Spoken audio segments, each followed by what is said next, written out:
Hi, I'm Toby Lapinski for the New England edition of the Fisherman magazine with this week's web fishing report. Well, the May monthly issue of the Fisherman magazine is due out this week, and for your reading pleasure, we have some great coverage in store for you once again. Mike Laptu brings us an awesome underwater look at 4 striped bass forage items in the form of eels, lobster, scup, and spot. Then we take a look at the spring favorite, the weakfish, and discuss not only the tactics to pursue them, but also address their population cycles. Be sure to also give a look at the extremely interesting article which reveals the age of the new world record blackfish that was landed back in January. While I've seen some anglers throw out wild claims of the likely age of the fish being anywhere from 60, 70, or even 80 years old, the actual findings are likely going to surprise you almost as much as they did me. I'd also like to remind subscribers of the Fisherman magazine that the 2015 Dreamboat Challenge kicked off on April 17th, and the entries are starting to roll in. Remember that we changed things up a little bit this year for striped bass, as they are no longer eligible as a kill species. Instead, striped bass are eligible for a special Best Striped Bass Photo Challenge, and there is no limit to the number of entries that you can submit. Complete details on the Dreamboat Challenge as well as a Striped Bass Photo Challenge can be found at thefisherman.com. Moving on to the reports, I'm going to start in Connecticut, where reports of adult bunker are streaming in from one end of the state to the other. Couple this together with the herring, which have been entering the tidal rivers for the past few weeks, and can understand why the holdover striper fishery has been getting better and better each week.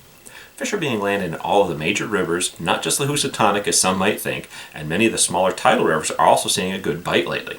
I also want to congratulate fellow angler Chris Hopkins for a surprising catch made over the weekend. While targeting American shad, he hooked into a huge 9+ pound brown trout. The fish appeared to be a healthy broodstock specimen stocked by the DEEP. I've heard of the occasional sea run brown landed by anglers targeting shad and striped bass in the spring, but this is the first big non-sea run brown that I've heard of in some time.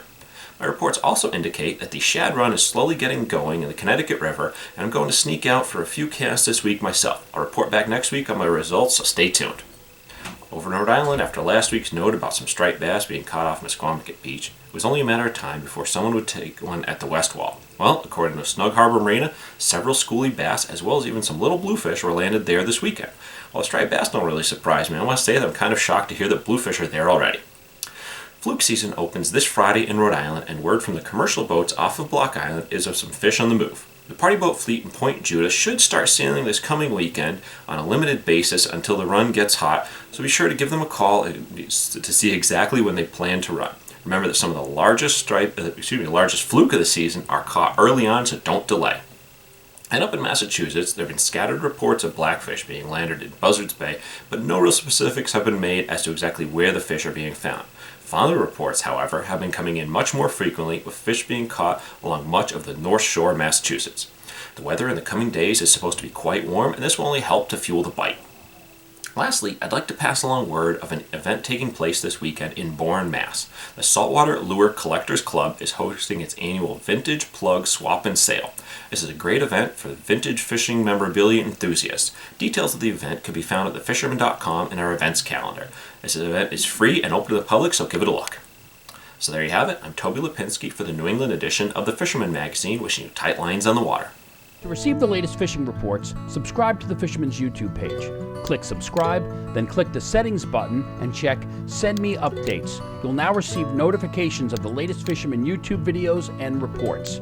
If you're already a subscriber, make sure you've checked Send Me Updates in the settings so you receive the latest notifications.